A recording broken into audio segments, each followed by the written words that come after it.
Hello friends, स्वागत है आप सभी का सीबीबी का आर्ट्स क्लास में। दोस्तों, अगर आपको बोर्ड परीक्षा में अच्छे नंबर से पास होना है, टॉपर की श्रेणी में आना है, तो आपको 3 इंपॉर्टेंट काम करना होगा। पहला ये कि आपको इंपॉर्टेंट क्वेश्चन तैयार करना होगा। दूसरा ये आपको प्रीवियस ईयर क्वेश्चन पीवाईक्यू यानी प्रीवियस ईयर क्वेश्चन को आपको सॉल्व करना होगा। और तीसरा जो है वो है मॉडल पेपर। मॉडल पेपर आपको सॉल्व करना होगा, तभी जो है आप टॉपर की लिस्ट में आ सकते हैं, अच्छे नंबर से पास हो सकते हैं। सबसे पहले दोस्तों आपको बता दें कि इंपॉर्टेंट क्वेश्चन मैं आपको करा रहा हूं, प्रीवियस ईयर क्वेश्चन भी आपको करा रहा हूं और मॉडल पेपर भी आपको मैं करा रहा हूं। यहाँ पे आज के इस वीडियो में आपको एक मॉडल पेपर जो है आपको हल कराऊंगा, ठीक है। सबसे पहले आपको देखना क्या है कि मॉडल पेपर जो आपके क्वेश्चन बैंक होते हैं अलग अलग प्रकाशन के, उसमें जो है मॉडल पेपर पीछे दिया रहता है। जैसे आप यहाँ पे दे सकते हैं, एक मॉडल पेपर यहाँ पे दिया गया है, ठीक है। ये भूगोल का है। आज हम जो है भूगोल के कुछ मॉडल पेपर है उनको इंपॉर्टेंट क्वेश्चन को कवर करेंगे अच्छे तरीके से। अगर आप इसे प्रैक्टिस कर लेते हैं तो इसमें से बहुत सारे क्वेश्चन हर साल आपको एग्जाम में आते हैं, ठीक है। तो यहाँ पे सबसे पहले 3 बात आपको ध्यान में रखना है। चलिए शुरुआत करते हैं। सबसे पहले यहाँ पे देखिए, भूगोल का जो इंपॉर्टेंट क्वेश्चन है वो मैंने करा दिया है और इंपॉर्टेंट जो है जो प्रीवियस ईयर क्वेश्चन है उसको करा दिया है। अब जो है यहाँ पे हम लोग जो है मॉडल पेपर सॉल्व करेंगे। यहाँ पे दोस्तों सबसे पहले देखिए, मॉडल पेपर में बहुविकल्पीय प्रश्न किस प्रकार से आपको लिखना है। यहाँ पे देखिए क्वेश्चन दिया गया है। सबसे पहला क्वेश्चन है, निम्नलिखित कथनों में से कौन सा एक भूगोल का वर्णन नहीं करता है। तो इसमें चारों ऑप्शन में से जो आपका ये चौथा पॉइंट है ये सही है, तो इसको कॉपी में कैसे लिखेंगे। यहाँ पे देखिए आंसर मैंने यहाँ पे लिख लिया है। अब यहाँ पे देखिए प्रश्नोत्तर संख्या 1 लिखेंगे और इसके बाद यहाँ पे जो पहला आंसर है इसको लिखेंगे, प्रौद्योगिकी के विकास के फलस्वरूप आधुनिक समय में प्रासंगिक नहीं है। तो इसमें करेक्ट आंसर ये हो जाएगा, इस पर इसका टिक कर देना है, ठीक है। बस इतना काम करना और आगे कुछ नहीं करना है। इसके बाद दूसरा सवाल देखिए, यहाँ पे दूसरा सवाल पूछा गया है, जनसंख्या की सबसे कम वृद्धि कहाँ पाई जाती है। तो जनसंख्या की सबसे कम वृद्धि कहाँ पाई जाती है, इसका आंसर देखिए। इसका आंसर हो जाएगा ओशिनिया। ओशिनिया मतलब ऑस्ट्रेलिया, ठीक है। ऑस्ट्रेलिया जो महाद्वीप है उसी को ओशिनिया के नाम से जाना जाता है। अगला प्रश्न दोस्तों यहाँ पे देखिए, फूलों की कृषि कहलाती है। तो फूलों की कृषि क्या कहलाती है, इसका आंसर जो होगा डी होगा। तो डी का आंसर देखिए पुष्प उत्पादन। तो प्रश्नोत्तर संख्या 3 लिखेंगे और उसके बाद जो है उसका आंसर लिख देंगे, टिक कर देंगे, आंसर सही हो जाएगा, ठीक है। अगला क्वेश्चन है, स्वेज नहर जोड़ती है। तो जो स्वेज नहर है किसको जोड़ती है, मैपिंग के माध्यम से भी देख लीजिए और इसका आंसर भी आप देख लीजिए। दोस्तों उसका आंसर जो है भूमध्य सागर और लाल सागर होगा। तो इसको मैपिंग के माध्यम से आप यहाँ पे समझ सकते हैं कैसे भूमध्य सागर और लाल सागर होगा। यहाँ पे आप देख लीजिए कुछ इस प्रकार सबको दिखाई देगा। ये देखिए यहाँ भूमध्य सागर है, ठीक है, और यहाँ पे देखिए लाल सागर है, ठीक है।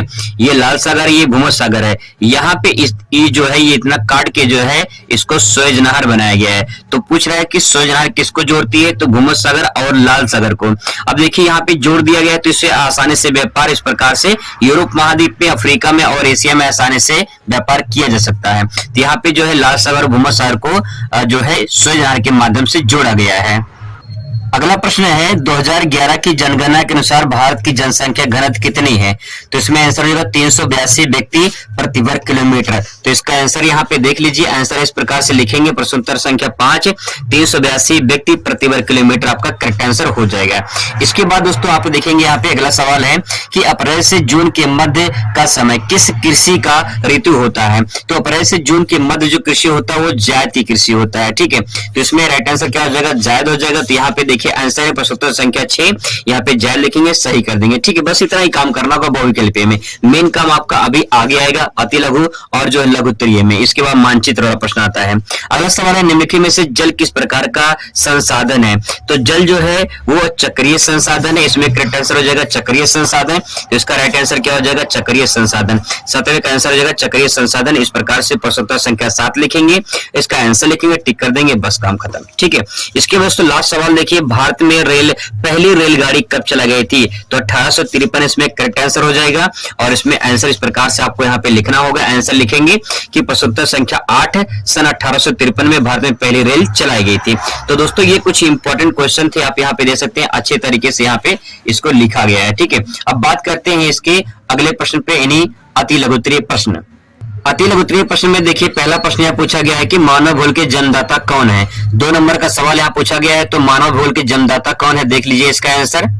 दोस्तों इसका आंसर आप दे सकते हैं कितने अच्छे तरीके से लिखा गया है। अति लघुत्तरीय प्रश्न प्रश्नोत्तर संख्या 9। इसके बाद नहीं डाला गया है मानव भूगोल। तो मानव भूगोल के जनक कौन है? अल्फ्रेड रेटजल हैं। ठीक है, अल्फ्रेड रेटजल को मानव भूगोल का जनक माना जाता है। यहाँ पे इस प्रकार से लिखेंगे तब जाके 2 नंबर आपको मिलेगा। लिखने का सही तरीका ऐसे ही है। अगर कॉपी ऐसे आप लिखते हैं तो आपको बहुत ही अच्छा नंबर मिलेगा, क्योंकि दोस्तों आपकी कॉपी ही आपकी पहचान होती है। तो इस बात को बहुत ही अच्छे तरीके से ध्यान रखेंगे। अगला सवाल है जनसंख्या घनत्व ज्ञात करने का सूत्र लिखिए। तो ये सवाल जो पूछा कि जनसंख्या घनत्व के ज्ञात करने का सूत्र लिखिए, तो इसका आंसर देखिए कैसे आप लिख सकते हैं। तो इसका आंसर दोस्तों यहाँ पे देखिए बहुत अच्छे तरीके से लिखा गया है, बस आपको थोड़ा समझना है। जनसंख्या घनत्व ज्ञात करने का सूत्र पूछा है, तो यहाँ पे जनसंख्या घनत्व बराबर जनसंख्या बटे क्षेत्रफल होता है। जनसंख्या बटे क्षेत्रफल होता है। अगर आप चाहें तो इसे जो है आप अंडरलाइन कर सकते हैं, मतलब इसको जो है घेरे में कर सकते हैं। इस प्रकार से जो है अगर घेरा कर देंगे तो थोड़ा सा ये और अच्छा लगने लगता है। बशर्ते कि आपके पास उस टाइम पे अगर टाइम हो तो आप इसे जो है घेरा कर सकते हैं, ताकि जो है ये अंडरलाइन हो जाएगा और अच्छा दिखेगा। इस प्रकार से आप फॉर्मूला यहाँ पे लिख सकते हैं। क्वेश्चन नंबर 11 देखिए, मानव विकास सूचकांक से क्या तात्पर्य है? तो इसका आंसर मानव विकास सूचकांक। सबसे पहले दोस्तों आपको काम करना होगा कि यहाँ पे जैसे मान लो क्वेश्चन पूछा है मानव विकास सूचकांक, तो क्वेश्चन से ही आपको हेडिंग बनाने की जो है यही शुरुआत करनी है। तो यहाँ पे हेडिंग क्या बन जाएगा? मानव विकास सूचकांक, क्योंकि सवाल ही क्या पूछा है? मानव विकास सूचकांक। तो हेडिंग यहाँ से बन जाएगा मानव विकास सूचकांक के बारे में बताना है। तो देखिए इसका आंसर जो है यहाँ पे सबसे पहले आप क्या करेंगे, यहाँ पे जो है इसका हेडिंग डालेंगे। ठीक है, मानव विकास सूचकांक का हेडिंग डालेंगे, उसके बारे में लिखेंगे मानव विकास सूचकांक यानी एचडीआई से बोलते हैं, ह्यूमन डेवलपमेंट इंडेक्स। विकास को मापने की इकाई होती है। तो यहाँ पे 2 नंबर में सवाल पूछा है तो आपको उतना ही शब्द लिखना है जितना पूछा गया है। तो मानव विकास सूचकांक क्या है? ये मानव के मापने की जो है इकाई है, मानव विकास सूचकांक। ठीक है, इसका सवाल दोस्तों अगला है कि आधारभूत उद्योग क्या है? तो आधारभूत उद्योग वो उद्योग होते हैं जो विभिन्न प्रकार के मशीनों का निर्माण किया जाता है। जैसे लॉ एक्ट जो होता है, इससे विभिन्न प्रकार के मशीनों का निर्माण किया जाता है और फिर उन्हीं मशीनों से विभिन्न प्रकार के उद्योग किए जाते हैं। तो लॉ एक्ट क्या हो गया? आधारभूत उद्योग हो गया। ठीक है, बहुत सिंपल सेंटेंस, आसानी से लिख सकते हैं, आसानी से समझ सकते हैं। अगला सवाल है गैरसिन नगर क्या है? उदाहरण भी दीजिए। तो गैरसिन नगर के बारे में आपको बताना है। तो देखिए गैरसिन नगर क्या होते हैं। तो देखिए इसका आंसर लिखने के लिए आपको यहाँ पे हेडिंग डालना पड़ेगा गैरसिन नगर, और इसके बारे में लिखेंगे गैरसिन नगर।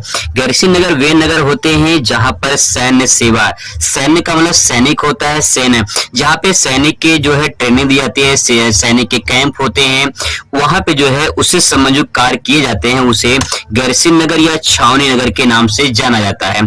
इसी को कैंट भी कहते हैं, जैसे Mathura cantt, Varanasi cantt, Ambala cantt, ये सब जो है छावनी नगर या गैरसिन नगर कहलाते हैं। उदाहरण के तौर पे इसे जालंधर, अंबाला, देहरादून, जोधपुर, वाराणसी, मथुरा, आप कुछ भी यहाँ पे ले सकते हैं। कुछ भी का मतलब ये है कि जहाँ पे छावनी नगर होते हैं, यानी छावनी जहाँ पे सेना के कैंप वगैरह होते हैं, जहाँ पे ट्रेनिंग दी जाती है, जहाँ पे सैन्य से संबंधित जो कार्य किए जाते हैं, उसको गैरसिन नगर या छावनी नगर के नाम से जाना जाता है। इसके बाद दोस्तों अगला क्वेश्चन यहाँ पे देखेंगे, हरित क्रांति से क्या अभिप्राय है? सवाल पूछा गया कि हरित क्रांति से क्या अभिप्राय है। तो मैंने आपको पहले ही बता दिया था कि क्वेश्चन से ही आपको वहां पे हेडिंग निकालना है। 2 नंबर का सवाल है, तो इसीलिए जो ज्यादा आपको नहीं लिखना है, मुश्किल से 3 से 4 लाइन में लिखना होता है।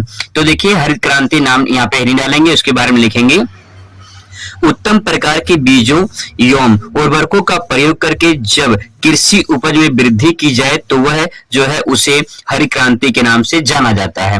बहुत ही सिंपल सेंटेंस में लिखा गया है, आसान शब्दों में लिखा गया है, आसानी से समझ सकते हैं। हरित क्रांति का मतलब यह होता है, आप ऐसे समझ सकते हैं कि किसी भी जो है क्षेत्र में या किसी भी जो है प्रदेश में, वहां पे जो कृषि होती है उस कृषि में उत्तम किस्म की प्रकार के बीजों का प्रयोग करके, तकनीकी का प्रयोग करके, जो उर्वरक खाद होते हैं, रासायनिक जो खाद होते हैं, उनको प्रयोग करके अधिक से अधिक उत्पादन करना ही हरित क्रांति कहलाता है। ठीक है, आसान शब्दों में ले सकते हैं। इसके बाद दोस्तों सवाल पूछा है, ऊर्जा के अपारंपरिक स्रोत कौन कौन से हैं? ऊर्जा के अपारंपरिक स्रोत कौन कौन से, इसके बारे में जो है आपको लिखना है। तो इसका आंसर कैसे लिखेंगे, यहाँ पे देखिए सबसे पहले आपको यहाँ पे हेडिंग डालना है, ऊर्जा के अपारंपरिक स्रोत। क्वेश्चन नंबर 15 है। देखिए ऊर्जा के वे स्रोत जिनका उपयोग हम दीर्घकालीन दीर्घकालीन तक अस्थायी रूप से करते हैं।